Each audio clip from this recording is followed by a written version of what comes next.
Hello viewers, welcome to our channel. నేను మీ Charan Parimi. YouTuber Harsha Sai మీద ఒక యువతి రేప్ కేసు పెట్టింది. ఆ కేసులో అనేక ట్విస్టులు అయితే వచ్చాయన్నమాట. ఎందుకంటే హర్ష సాయి అంటే most popular YouTuber in Telugu YouTube community ఏదైతే ఉందో ఇందులో అందరికన్నా ఎక్కువ ఫాలోవర్స్ ఉండి ఎక్కువగా వ్యూవర్షిప్ సంపాదించుకుంటూ కోట్ల రూపాయలు సంపాదిస్తున్న వాళ్ళలో ముఖ్యంగా మొదటి ప్లేస్లో ఉండేవాడు హర్ష సాయి. అతను ఆ యూట్యూబ్ క్రేజ్తోనే అనేక కొన్ని మంచి కార్యక్రమాలు కూడా చేశాడు. అలాగే అనేక వివాదాల్లో కూడా చిక్కుకుంటూ వచ్చాడు. ఆ వివాదాల్లో గతంలో కొద్ది రోజుల క్రితం అతను ఒక వివాదంలో చిక్కుకున్నాడు, మనకు తెలిసిందే. అదేంటంటే ఆ బెట్టింగ్ యాప్స్కి సంబంధించి అతను అనేక ప్రమోషన్స్ చేయడము. ఆ బెట్టింగ్ యాప్స్లో ఎవరైతే పాల్గొన్నారో, బెట్టింగ్స్ పెడుతూ ఉన్నారో వాళ్ళు చనిపోయిన వాళ్ళు కూడా కొంతమంది ఎంతోమంది ఉన్నారు. సో వీరిలో కొంతమంది హర్ష సాయి వల్లే మేము ఇట్లా ఆయన బెట్టింగ్స్ యాప్కి సపోర్ట్ చేయడం వల్ల ఇలా అయ్యాము అని చెప్పేసి వాపోయిన వాళ్ళు కూడా ఉన్నారు. కానీ ఆ విషయాన్ని అతను సమర్థించుకొని ప్రజల్లో నెగిటివిటీ మూటగట్టుకున్నాడు. ఇదే క్రమంలో ఇప్పుడు సడన్గా మరొక అమ్మాయి వచ్చేసి హర్ష సాయి మీద కేసు పెట్టడం జరిగింది.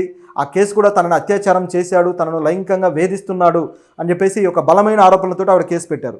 ఎందుకు ఆవిడ ఈ విధంగా పెట్టాల్సి వచ్చింది, దీని వెనక ఏం జరిగింది అని చెప్పి చూస్తే ప్రస్తుతానికైతే ఇవి ముఖ్యంగా ఈ సినిమా ఇండస్ట్రీకి సంబంధించి లైంగిక ఆరోపణల కేసులు అనేవి రోజు రోజుకు పెరుగుతూ ఉన్నాయి. సో ఎంతో పేరు తెచ్చుకున్న వాళ్ళు, అందరిలో గౌరవం పొందిన వాళ్ళు కూడా ఇటువంటి పనులు చేస్తూ ఉన్నారనేది ప్రజలు కూడా అసలు ఆశ్చర్యపోతున్నారు. ఆ చీకొట్టే పరిస్థితి ఏర్పడింది. ఇలాంటివన్నీ కూడా సినిమా ఇండస్ట్రీకి ఒక మచ్చ అయితే తీసుకొస్తాయి, చాలా ప్రమాదకరం కూడా. అయితే ఇందులో హర్ష సాయికి సినిమా ఇండస్ట్రీకి ఏంటి అంటే, హర్ష సాయి గతంలో ఒక సినిమా అనేది తీశాడు. ఆ సినిమా పేరు మెగా, అంటే మెగాలోడాన్ అనే ఒక టైటిల్ తోటి, ఒక ఫిష్ ఉంటుంది కదా, ఆ ఫిష్ టైటిల్ తీసుకొని పెట్టడం జరిగింది. సో ఈ మెగా అనే సినిమా అతను ఒక గ్లిమ్స్ కూడా రిలీజ్ చేసి బాగా మంచి ఒక లాంచింగ్ ఈవెంట్ లాగా అద్భుతంగా చేశాడు. ఆ ఈవెంట్ కూడా బాగా సక్సెస్ అయింది. అలా చేసిన తర్వాత ఆ సినిమా కొద్ది రోజులుగా దాన్ని ఊసే లేకుండా పోయింది. ఇలాంటి టైంలో సడన్గా ఒక మహిళ వచ్చేసి నార్సింగ్ పోలీస్ స్టేషన్లో కేసు పెట్టింది. అయితే ఆవిడ పెట్టిన కేసు ఏంటంటే, హర్ష సాయి ఈ మెగా అనే సినిమాకి సంబంధించిన కాపీ రైట్స్ కోసం నన్ను వేధిస్తున్నాడు అని. ఆవిడ ఆ సినిమా కోసం ప్రొడ్యూసర్స్లో ఆవిడ కూడా ఒకరు. సో ఆవిడ ఆ సినిమా కోసం డబ్బులు ఖర్చు పెట్టారు. సో దాంట్లో భాగంగా ఆవిడ కూడా ఆ సినిమా రైట్స్ అయితే ఉంటాయి. అయితే ఇందులో హర్ష సాయి కేవలం తన సొంత డబ్బు పెట్టాడని అందరూ అనుకున్నారు. అది మాత్రమే కాదు, ఇటువంటి వాళ్ళ నుంచి కూడా డబ్బులు సేకరించి అందులో పెట్టడం జరిగింది. అయితే ఇందులో ఉన్న ట్విస్టులు ఏంటంటే, ఆవిడతోటి అతను చేసిన ప్రవర్తన కావచ్చు, అతని బిహేవియర్ చాలా వరస్ట్గా ఉందనేది ఇక్కడ కనిపిస్తున్న అంశం. చెప్పాలంటే ఆ రైట్స్ ఏ విధంగా పొందాలి అని అతను ఆలోచించి చేసిన పని ఏంటంటే, ఆవిడకి మత్తు మందు ఇచ్చి ఆవిడ మీద అత్యాచారం చేసి అవన్నీ కూడా వీడియోలు షూట్ చేశాడు. ఈ షూట్ చేసిన వీడియోలు పెట్టుకొని ఆవిడని బ్లాక్మెయిల్ చేయడం మొదలుపెట్టాడు, నాకు ఆ రైట్స్ ఇస్తావా లేదా అని చెప్పేసి. సో ఈ విధంగా ఆవిడని ఇబ్బంది పెట్టడం జరిగింది. అయితే ఆవిడ ఎందుకు ఆ సినిమా ప్రొడ్యూస్ చేయాల్సి వచ్చింది ఏంటని చూస్తే కూడా ఆసక్తికరమైన విషయం ఏంటంటే, అతను ఆవిడని పెళ్లి చేసుకుంటాను అని చెప్పి నమ్మించి మోసం చేశాడు.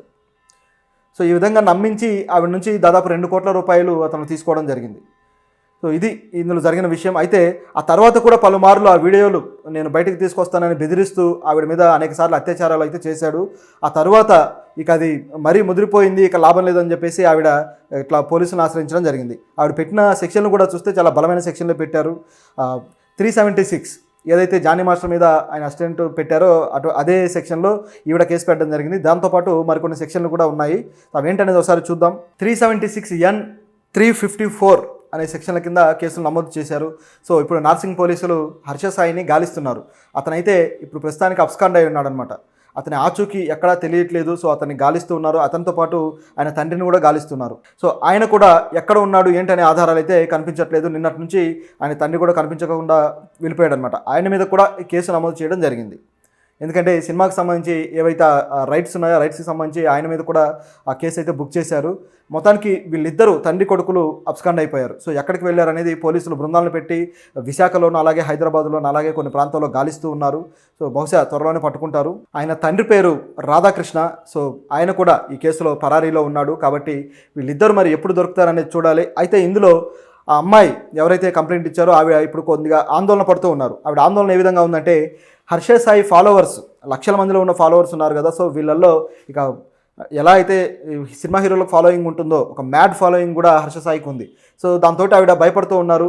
హర్ష సాయి ఫాలోవర్స్ నా మీద దాడులు చేస్తారు, నన్ను చంపేస్తారేమో అని చెప్పేసి, నాకు ప్రాణహాని ఉంది అని చెప్పేసి ఆవిడ పోలీస్ స్టేషన్లో కంప్లైంట్ కూడా ఇవ్వడం జరిగింది. సో పోలీసులు ఆవిడకైతే రక్షణ కల్పించారు. మరి ఈ కేసు ఎక్కడి దాకా వెళ్తుంది, అసలు హర్ష సాయి ఎందుకు ఈ విధంగా ప్రవర్తించాడు అంటే, ఇప్పటిదాకా అతను చేసిన సామాజిక కార్యక్రమాలు ఇవన్నీ కూడా డబ్బు సంపాదించడం కోసమే ఉపయోగించుకున్న పావుల అనే ఇదైతే వస్తుంది. అలాగే అనేక నీతులు చెబుతూ సమాజాన్ని ఏదో ఉద్ధరిస్తున్నానని మాట్లాడిన హర్ష సాయి ఇప్పుడు ఒక అమ్మాయి విషయంలో ఇంత నీచంగా ప్రవర్తించడం అనేది అతని